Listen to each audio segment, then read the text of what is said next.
You never think your life can change in the span of one lunch break, but mine did. It started like any other day. The office was humming with the usual blend of ringing phones and muted conversations. I was halfway through a sandwich, lost in thought about an upcoming presentation, when a courier walked in, holding a slim envelope with my name scrawled across the front. "David Thompson?" the man asked, looking around. "Yeah, that's me," I said, wiping my hands on a napkin. I assumed it was some work-related document. Maybe HR needed me to sign something, or one of our vendors was late on a contract. But the moment I held that envelope, I knew something was off. It wasn't the weight, barely there, or the texture, which was unremarkable. It was the look on the courier's face. He didn't smile, didn't make small talk, just handed me the envelope and left, his gaze lingering like he knew something I didn't. I opened it right there at my desk, surrounded by coworkers. I wish I hadn't. The first thing I saw was Emma's name. Her handwriting, her signature. So familiar yet so foreign in that context. Divorce papers. My heart sank before I even registered the details. But as I read, the words punched me in the gut, one after another. Violent. Abusive. Threatening. Words that didn't belong to me, didn't belong to my life. Words that didn't belong to my marriage. I read it twice, then a third time, as if repetition would somehow make it less absurd. Less devastating. She claimed I had yelled at her, broken things around the house, even grabbed her arm so tightly it left bruises. I didn't know whether to laugh or cry. How could she say these things? We had arguments. Who doesn't? But abuse? Violence? No, never. I couldn't focus on anything else after that. My mind raced. Was this her way of hurting me? Was this about money? Or was it revenge for something I didn't even know I did? My phone buzzed with a text from my boss reminding me of an afternoon meeting. I stared at the screen, barely processing the words. The whispers started before I even left the office. People walked by my desk, glancing at me like I'd grown horns. Someone must have seen the courier hand me the papers, or maybe I just looked so shell-shocked that words spread like wildfire. I overheard snippets. Divorce? Really him? Seemed so normal. Normal.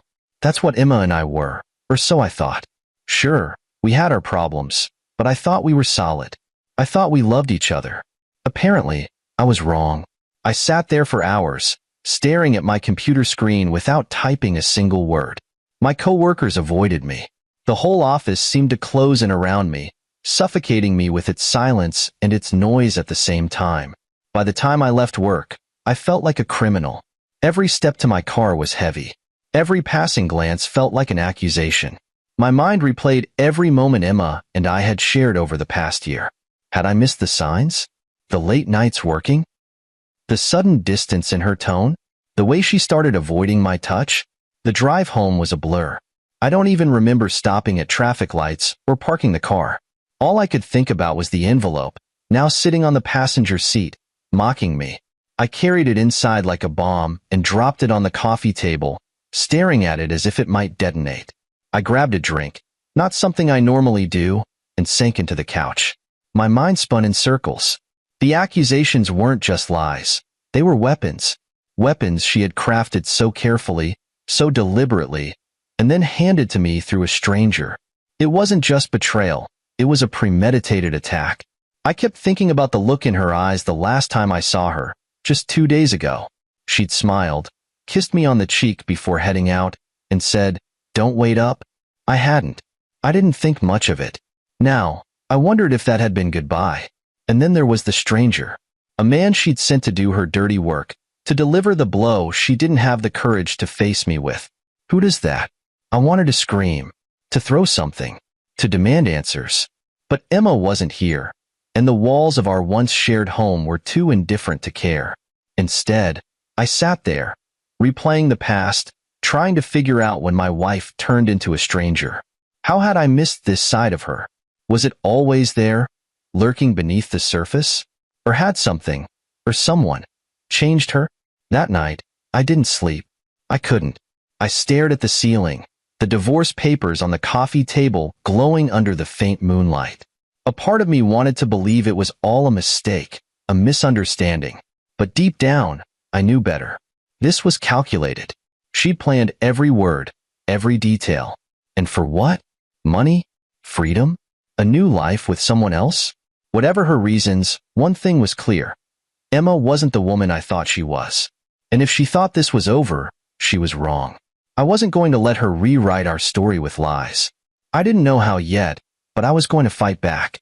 The moment I stepped back into the office the next day, I felt it. You know that unspoken shift when people know something about you, but no one's brave enough, or maybe kind enough, to say it to your face? That's what I walked into.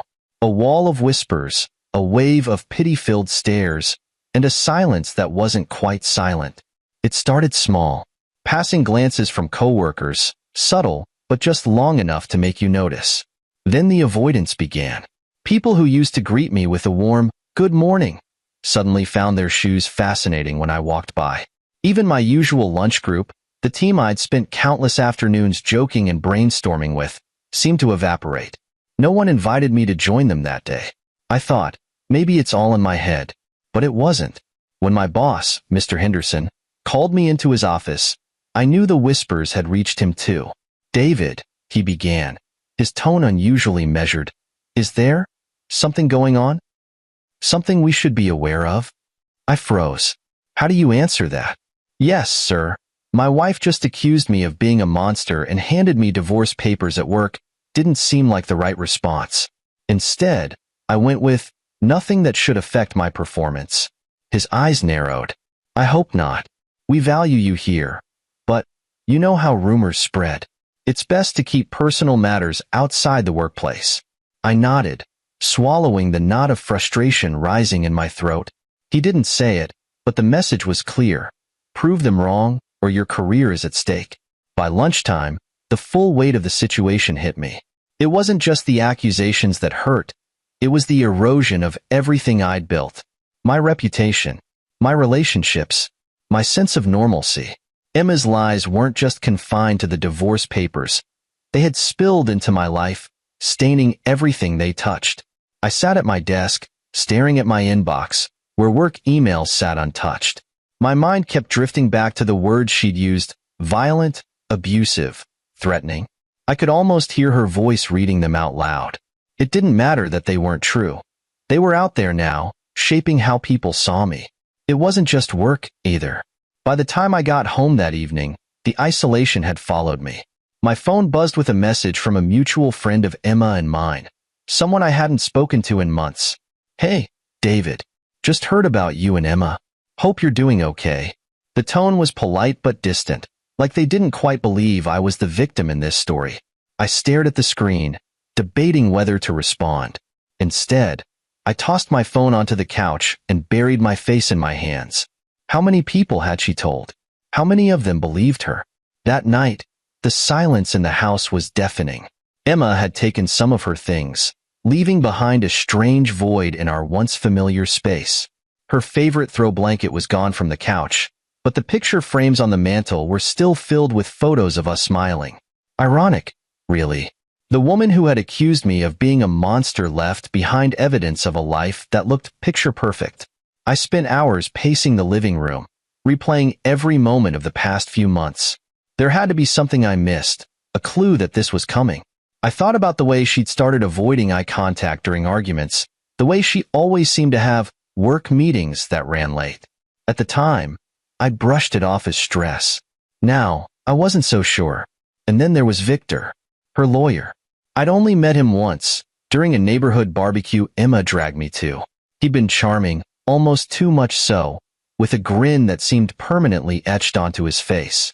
I remembered how Emma had laughed at his jokes, a little louder than necessary, while I stood there feeling like the odd man out. At the time, I hadn't thought much of it. Now, his name on the divorce papers felt like a slap in the face. As the hours ticked by, my frustration turned to determination. I couldn't let this narrative define me. I couldn't let her lies strip me of my dignity, my career, or my relationships. But how do you fight back against a story so carefully crafted, so perfectly timed to make you the villain? I didn't have all the answers yet, but I knew one thing. Sitting around and wallowing wasn't going to solve anything. If Emma wanted to rewrite our story, then I'd make sure the truth was loud enough to drown out her lies. When I woke up the next morning, it felt like the weight of Emma's betrayal had shifted, not lifted, but at least I had something to focus on now. The USB drive was sitting on the coffee table, and every time I glanced at it, my anger and determination flared up again. For the first time in days, I felt like I had some control, a thread to pull in this tangled mess of lies.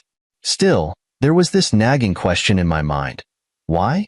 Why had Emma gone to such extremes? Our arguments had never been vicious. She didn't seem unhappy, or at least, not in a way that suggested she would destroy me like this. People fight, people grow distant, but this was warfare. And for what? The answer came to me while I was staring at the wall, sipping my coffee. Victor. It always circled back to him. That slick, overconfident lawyer with the permanent smirk. I replayed that neighborhood barbecue in my mind, every little interaction between him and Emma. Her laugh, his hand lingering too long on her arm when he thought I wasn't looking. It all clicked now. The divorce wasn't just about escaping me, it was about securing a future with him. I couldn't stop pacing the living room, running through the implications of what I'd uncovered. The footage was damning, sure, but I had to play this carefully. Emma wasn't stupid.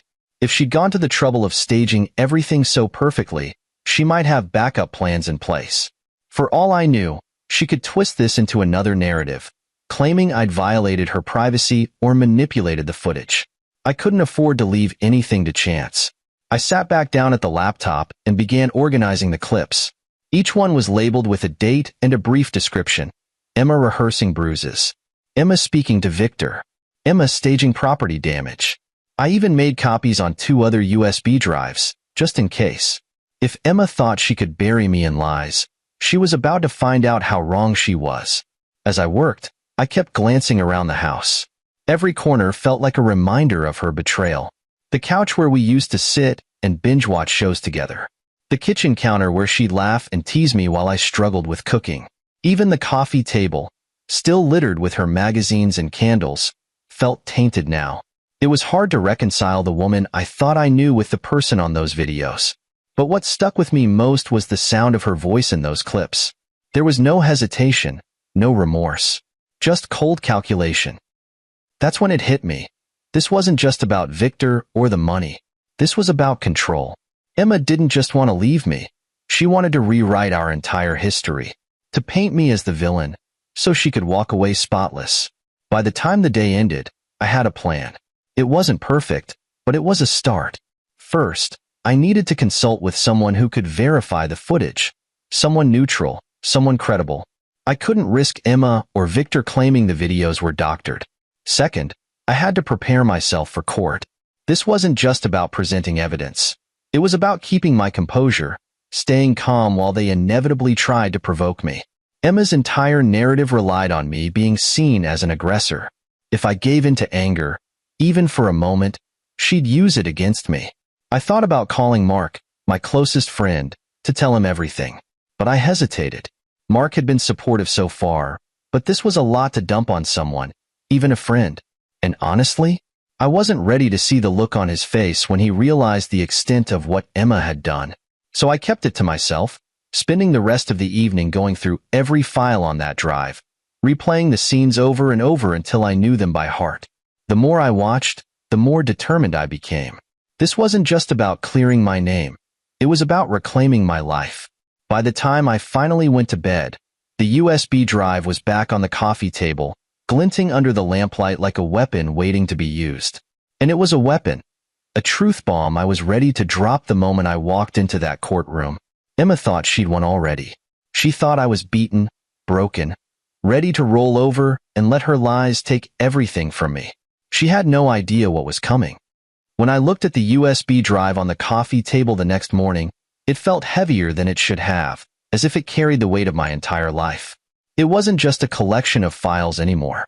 It was my defense, my truth, the only thing standing between me and complete ruin. But it wasn't enough just to have the evidence. I had to make sure it would hold up, that it would be undeniable, no matter how hard Emma and Victor tried to spin it. The first step was validation. I couldn't just walk into court and hand over a bunch of videos without preparing for the inevitable attack. Emma's lawyer, her lover, I reminded myself with a surge of disgust, would scrutinize every frame, looking for any reason to discredit it. I needed someone impartial, an expert, to authenticate the footage. That meant reaching out to a digital forensic specialist. I spent the morning researching online, sifting through reviews and recommendations until I found someone who seemed both reputable and discreet. The last thing I needed was for Emma to catch wind of this. When I called and explained my situation, the man on the other end, Tom, his name was, didn't sound surprised. Honestly, you wouldn't believe how common this kind of thing is, he said, his tone calm and matter of fact. Bring me the drive, and I'll take a look. If it's legitimate, I'll make sure you have everything you need to prove it. His words gave me a flicker of hope. Maybe this wasn't the end after all. Maybe there was a way out of this nightmare. I drove to his office that afternoon, the USB drive tucked safely in my pocket, and handed it over. Tom promised to get back to me within 48 hours. The wait felt like an eternity, but I knew I couldn't afford to rush this. In the meantime, I started preparing myself for court. I had no illusions about how this would go. Emma was going to play the victim, and Victor would do everything in his power to paint me as a monster.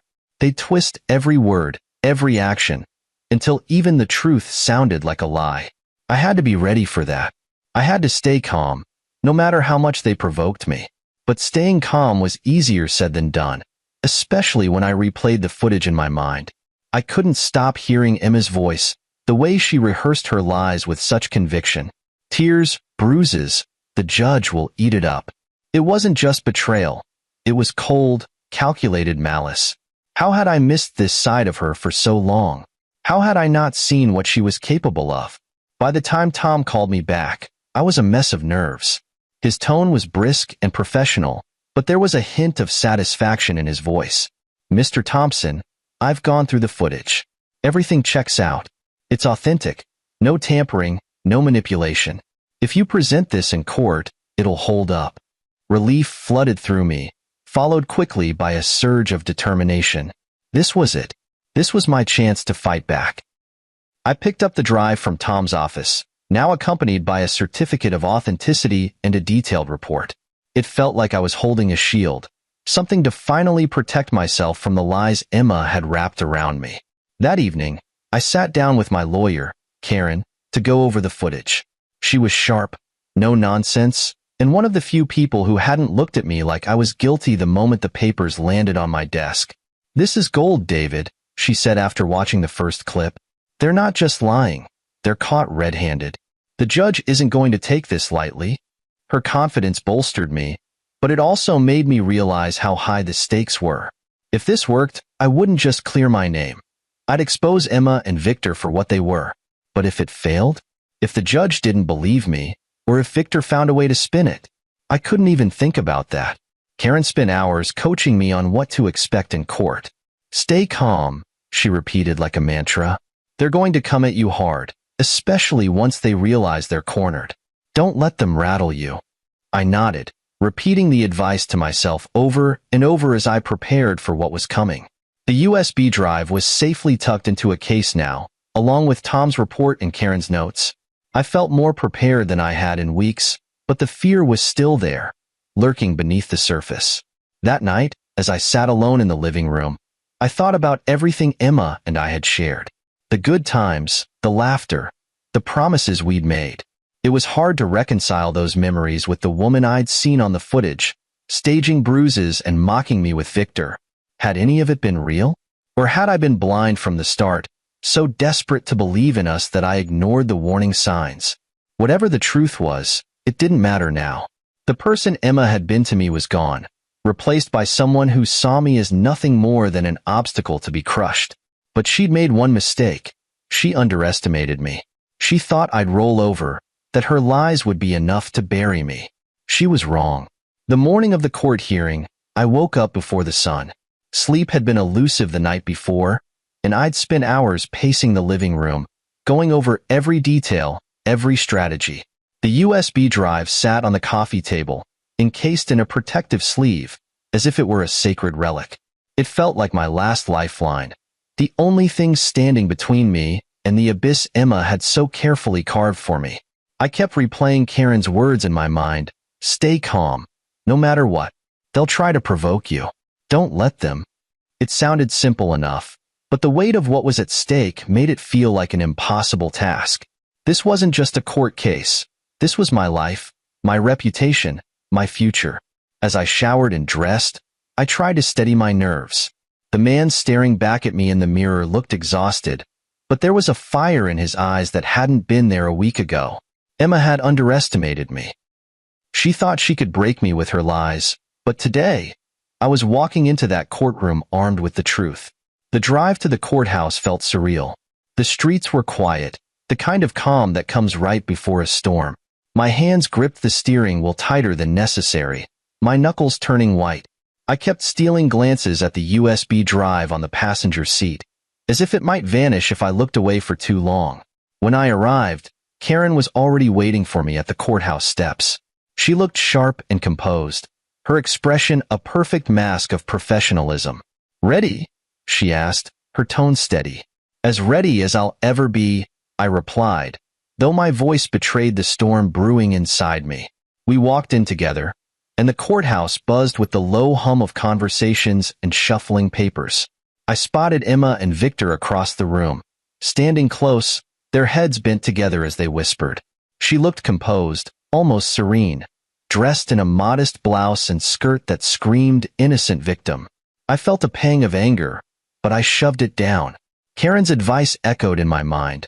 Stay calm. Emma glanced up and saw me. For a moment, her expression faltered, a flicker of uncertainty crossing her face before she quickly masked it with a neutral smile. Victor, on the other hand, didn't even try to hide his disdain. He gave me a smug look, as if he'd already won. We took our seats, and the judge entered shortly after. The gavel struck, signaling the start of the hearing. Emma's lawyer, Victor, of course, was the first to speak. He painted a picture of me that was almost cartoonish in its villainy. An abusive husband, prone to violent outbursts, who had made Emma's life a living hell. He described her as a woman who had endured years of suffering in silence before finally finding the courage to escape. Emma sat there, dabbing her eyes with a tissue, playing the part of the victim flawlessly. It was a performance worthy of an Oscar. The judge seemed sympathetic, nodding slightly as Victor spoke. My anger simmered just below the surface, but I forced myself to stay still, my expression carefully neutral. When Victor finished, Karen stood up. Her voice was calm but firm, each word carefully measured. "Your Honor, my client categorically denies these allegations, and we have substantial evidence to refute them." The judge raised an eyebrow. "Evidence?" Karen nodded and held up the USB drive. "This drive contains video footage that directly contradicts the claims made by the plaintiff. With your permission, we would like to present it to the court." Emma's composure cracked, just for a second. Her eyes darted toward Victor, and he leaned over to whisper something in her ear. The judge, looking intrigued, gestured for the bailiff to collect the drive. As the footage began to play, the courtroom fell silent. The first clip showed Emma rehearsing her lies, muttering about tears and bruises, and how the judge would eat it up. The second clip showed her speaking to Victor on the phone, discussing their plan to fabricate evidence and ensure she got everything in the divorce. And then came the most damning footage of all. Emma applying makeup to create fake bruises, smiling as she admired her handiwork in the mirror. The silence in the room was deafening. Emma's face turned ashen, and Victor's smug expression was replaced with one of barely contained panic. The judge leaned forward, her expression shifting from interest to outright anger. I kept my eyes on the screen, refusing to look at Emma. I didn't need to see her reaction to know what was going through her mind. She hadn't expected this.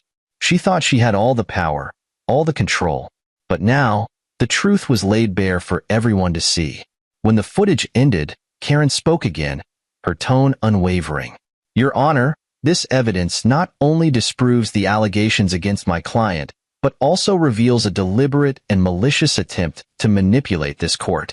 The judge nodded, her expression hard. "We will take a recess before proceeding further." As the courtroom emptied, I allowed myself a small breath of relief. It wasn't over yet, but for the first time in weeks, I felt like I was finally winning. The recess felt longer than it actually was. I stayed in the quiet corner of the courtroom with Karen, sipping water and trying to calm my racing heart. My hands were still trembling slightly from the adrenaline. The judge's face after watching the footage was etched in my memory, stern, almost disbelieving. It gave me hope, but I knew this wasn't over yet. When the court reconvened, the tension was palpable. Emma and Victor returned to their seats, but something about them had shifted. Emma looked pale, her hands fidgeting with the edge of her blouse. Victor, who had walked in with a swagger earlier, now seemed stiff and visibly rattled. Karen leaned over and whispered, "They're scrambling. Keep calm. The judge is watching everything." The judge resumed her seat, her gaze sweeping across the room. "We've reviewed the evidence presented. The allegations made by the plaintiff are serious, but the footage submitted raises significant concerns about the credibility of these claims." Victor stood up, his voice a touch louder than necessary, trying to project confidence. "Your Honor, while the footage may seem compelling, we have reason to believe it could have been tampered with. It's not uncommon for digital evidence to be manipulated." Karen didn't flinch. She rose smoothly, her tone steady. "Your Honor, the footage has been authenticated by a certified digital forensics expert, as detailed in the report I submitted earlier. The chain of custody is intact, and the timestamps align perfectly with the timeline provided by the plaintiff herself." The judge nodded, flipping through the file in front of her. "Yes, I've reviewed the report. Mr. Williams, unless you have evidence to support your claim of tampering, this court will proceed with the assumption that the footage is genuine." Victor hesitated, his jaw tightening. He glanced at Emma, who looked like she wanted to disappear into the floor. We would need time to analyze the footage independently," he said finally, his voice losing some of its earlier bravado. The judge raised an eyebrow. "You've had ample time to prepare your case, Mr. Williams. If you wish to file a motion to challenge the authenticity of the evidence, you may do so after today's proceedings. For now, we will proceed." Karen shot me a quick glance, a subtle reassurance that we were still in control. I straightened in my seat, keeping my expression neutral despite the satisfaction bubbling beneath the surface. Emma and Victor were cornered, and they knew it. The judge turned to Emma. "Mrs. Thompson, do you have any response to the evidence presented?" Emma hesitated, her lips parting as if to speak, but no words came out. Her eyes darted around the courtroom, avoiding mine, before finally settling on Victor. He leaned over and whispered something to her, but whatever he said didn't seem to help. She looked back at the judge, her face a mix of panic and resignation. She started, her voice shaky. "I didn't mean for things to go this far." The courtroom erupted into murmurs. Karen raised her hand. "Your Honor, may we request that the plaintiff clarify her statement?" Emma's face flushed. "It wasn't supposed to be like this," she said, her words tumbling out in a rush. Victor said, "He said it would be easier if we made it seem like—" "Emma!" Victor snapped, cutting her off. His voice echoed sharply in the courtroom, drawing the judge's attention. He quickly tried to recover, but the damage was done. The judge's eyes narrowed. "Mr. Williams, you will not interrupt your client again. Mrs. Thompson, you may continue." Emma's shoulders sagged, and for a moment, she looked like she might burst into tears. But instead, she straightened slightly, her voice quieter now. "Victor told me it was the only way to get everything. He said if I accused David of abuse, the court would side with me. I didn't want to hurt him, but—" "You didn't want to hurt me?" I couldn't stop myself. The words were out before I could reel them back in. The judge shot me a warning look, and I immediately clamped my mouth shut, but the damage was done. Emma's words hung in the air like a toxic cloud, and for the first time, she looked directly at me. Her eyes were wet, but I didn't see remorse. I saw fear. Fear of what was happening, fear of losing, fear of being exposed. But it wasn't the kind of fear that made me feel sorry for her. It was the fear of someone who knew they were caught. The judge held up her hand, silencing the room. "Mrs. Thompson, I've heard enough." The evidence presented today contradicts your allegations and raises serious concerns about the integrity of your case. This court does not take kindly to false accusations, especially those made under oath. I will be referring this matter for further investigation, and appropriate legal action may follow." Emma's head dropped, and Victor looked like he'd swallowed something bitter. Karen leaned over to me, her voice low but triumphant. "It's over." But even as the judge began summarizing her decision, I couldn't feel relief. Not yet. Emma's lies had already done their damage, and the fallout would take time to repair. Still, as I sat there, listening to the judge rule in my favor, I felt something I hadn't felt in weeks: hope. When the judge delivered her ruling, it was like the air had shifted. The courtroom, once buzzing with whispers and tension, now felt heavy with silence. Every word she spoke was deliberate, her tone sharp with disapproval as she dismantled Emma's case piece by piece.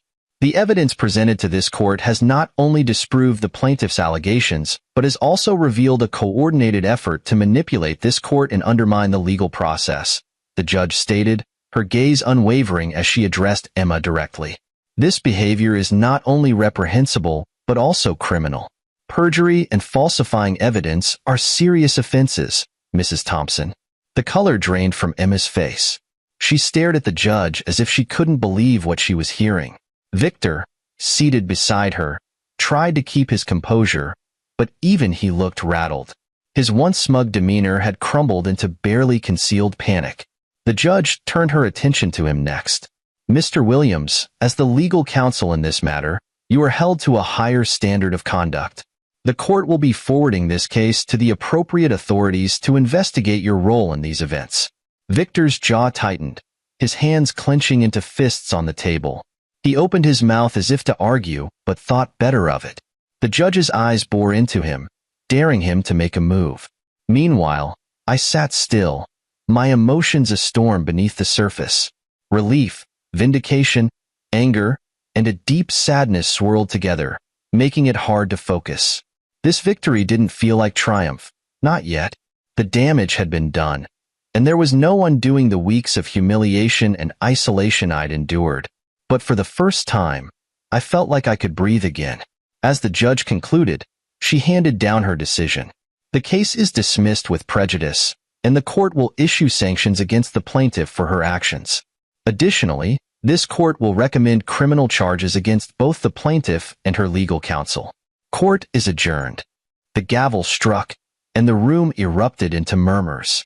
Emma looked frozen, her eyes darting between the judge, Victor, and me. I didn't look away, meeting her gaze with a steady resolve. I wanted her to know, really know, that I wasn't the man she tried to paint me as. Karen leaned over, her voice low and steady. "We did it. It's over." I nodded, though the words felt surreal. I couldn't quite grasp the reality of it yet. As the room began to empty, I stood, taking a moment to collect myself. Emma and Victor were still at their table, whispering furiously, their faces pale and strained. I walked out of the courtroom without a backward glance. I didn't need to see what happened next. Whatever consequences Emma and Victor would face, they'd earned them. My focus now was on rebuilding, on reclaiming the pieces of my life that they tried so hard to destroy. Outside the courthouse, the air felt fresher, the weight on my chest a little lighter. Karen joined me, her professional mask slipping just enough to reveal a small, satisfied smile. "You handled yourself well," she said. "That wasn't easy, but you came out on top." I nodded, appreciating her words, but knowing the battle wasn't fully over. Clearing my name in court was one thing. Repairing my reputation, rebuilding trust with friends and colleagues, that would take time. As I drove home, my mind drifted to the footage on the USB drive. It had been my saving grace, the truth that cut through Emma's lies like a blade. But it also carried a heavy weight. Watching those videos had shattered something in me. Seeing Emma, the woman I had loved, manipulate and betray me so thoroughly had left scars that wouldn't heal overnight. When I reached my house, I sat in the driveway for a long moment, staring at the front door. It looked the same as always, but it felt different now. This wasn't just a house anymore. It was the scene of a battle, a place where lies had been spun and truths uncovered. I finally stepped inside, the silence greeting me like an old friend. Emma's things were gone, packed up and taken while the case was ongoing. The emptiness felt strange, but it was also freeing. This was my space now, untainted by her presence. I sat on the couch, staring at the blank TV screen. The USB drive was still in my pocket, a reminder of everything I'd been through. I pulled it out, turning it over in my hand. Part of me wanted to toss it, to get rid of the evidence that had caused so much pain. But I couldn't. Not yet. Instead, I set it on the coffee table and leaned back, closing my eyes. The battle was over, but the war wasn't. There were still pieces to pick up, wounds to heal, and a life to rebuild. But for the first time in weeks, I felt like I could take the first step forward. The days following the court ruling were surreal. The legal battle was over, but the fallout from Emma's lies was only beginning to unravel. For her, the courtroom defeat wasn't just a loss. It was the start of her collapse. Her carefully constructed narrative, her pristine reputation, and her relationship with Victor all crumbled like a house of cards. It started with the court sanctions. The judge's words had been clear and unforgiving. Emma was ordered to pay all legal fees and a hefty fine for her false accusations. The amount was staggering, far beyond what she could afford without dipping into the savings she'd fought so hard to claim as her own. Ironically, those funds now sat safely in my account, thanks to the ruling. Every dollar she owed was a reminder of her failed plot. Victor didn't escape unscathed, either. The court's recommendation for criminal charges against him sent shockwaves through the legal community. His reputation as a skilled attorney, one who thrived on theatrics and intimidation, took a severe hit. Rumors spread quickly. Clients began dropping him, colleagues distanced themselves, and disciplinary action from the Bar Association loomed on the horizon. For Emma, the public humiliation was worse than the financial blow. Word spread fast, as it always does in the interconnected web of friends, acquaintances, and social media.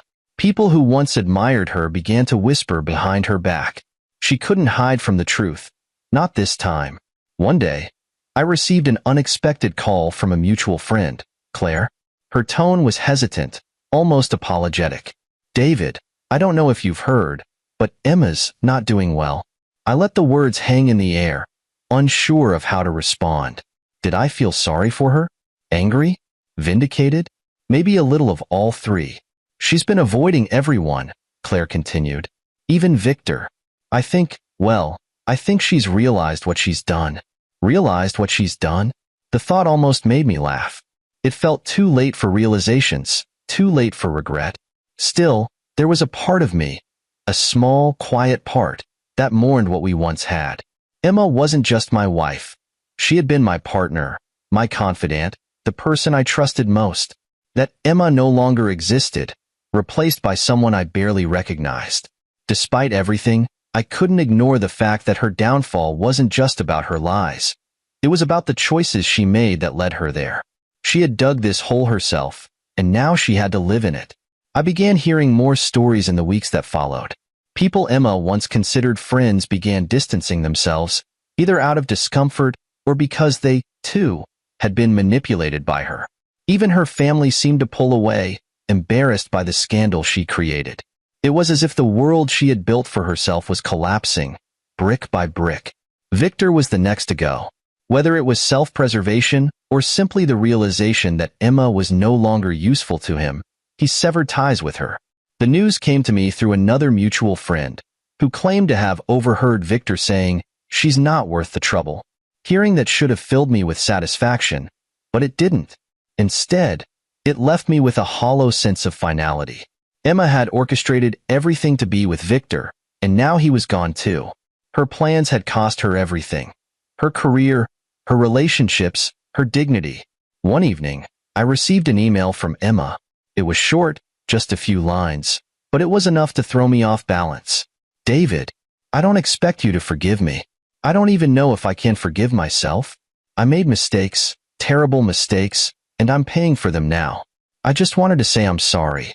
Emma ***. I read the email several times, trying to gauge its sincerity. Was it a genuine apology? A last-ditch effort to salvage some part of her image? Or was it just another manipulation? I couldn't tell. And honestly, I didn't care. I didn't respond. There was nothing left to say. Her apology, if it was real, wasn't for me. It was for herself. And that was fine. I didn't need her regret to move on. The last I heard, Emma had moved out of the city, retreating to stay with a distant relative. Her social media accounts went dark, and her once active presence in our circles disappeared entirely. It was as if she had erased herself from the life she had tried so hard to control. As for me, I found solace in the small victories. My name was cleared. My reputation, though scarred, began to heal. Colleagues who had avoided me started to warm up again, and friends who had doubted me reached out with apologies.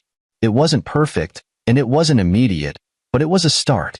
Emma's downfall wasn't something I celebrated. It wasn't about revenge or schadenfreude.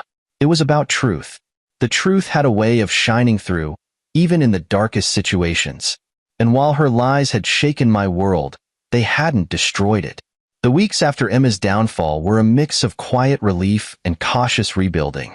The court's ruling and the truth I'd presented had given me a chance to reclaim my life. But the journey forward wasn't as simple as flipping a switch. Clearing my name didn't erase the damage her lies had done, and I knew the scars, both visible and invisible, would take time to heal. The first step was returning to work. The day after the court hearing, I walked into the office with a different energy.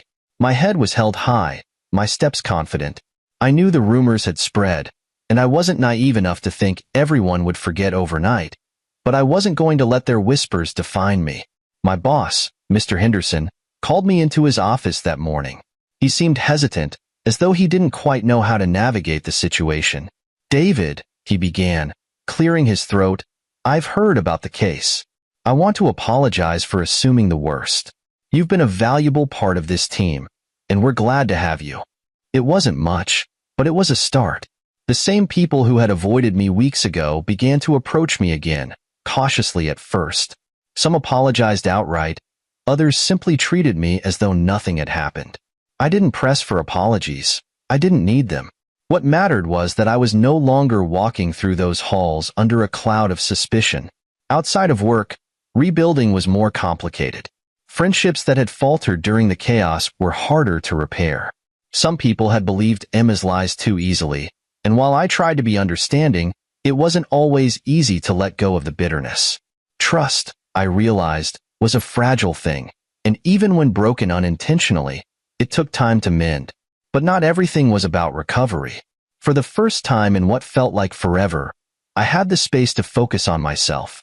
No longer weighed down by the constant stress of Emma's betrayal, I began to rediscover the things that brought me joy. I took up running again, something I hadn't done in years. It became my therapy, a way to clear my head and process everything I'd been through. I reconnected with old friends, people who had stood by me even when the world seemed to turn against me. One evening, Mark, my closest friend, came over for dinner. As we sat on the back porch, watching the sun dip below the horizon, he looked at me and said, "You seem lighter, man, like you finally let it all go." I thought about his words for a moment before nodding. "I think I have," I replied. "Not because it didn't hurt, but because holding on to it doesn't serve me anymore." Emma's email, her so-called apology, had stayed unread in my inbox since the day I received it. I never responded, not because I didn't have anything to say, but because I didn't feel the need to say it. Her words couldn't undo what she'd done, and my forgiveness, if I ever reached that point, was something I'd give myself, not her. The house, once a painful reminder of everything that had happened, began to feel like home again. I rearranged the furniture, took down the old photos, and even painted the walls. It was a small thing, but it made the space feel new, like a reflection of the fresh start I was carving out for myself. The USB drive, the little device that had saved me, was tucked away in a drawer, out of sight but not forgotten. It wasn't something I wanted to dwell on, but I couldn't bring myself to get rid of it. It was a reminder of the storm I'd weathered and the strength I'd found in the midst of it. Life didn't go back to the way it was before Emma's betrayal, but I didn't want it to. The experience had changed me, forced me to grow in ways I hadn't expected. I was more cautious now, more protective of my boundaries and my peace. But I was also stronger, more self-assured. One day, as I was walking through the park after a long run, I realized I felt content, not euphoric, not overjoyed, but steady, peaceful. It was a feeling I hadn't experienced in months, and it brought a small, genuine smile to my face. The truth had set me free, but it was what I chose to do with that freedom that mattered. Emma's lies had tried to destroy me, but in the end, they only revealed what I was capable of: resilience, clarity, and the ability to move forward, even when it seemed impossible. As I stood there, watching the world go by, I realized I wasn't just surviving, I was living again. And for the first time in a long time, the future felt like mine to shape.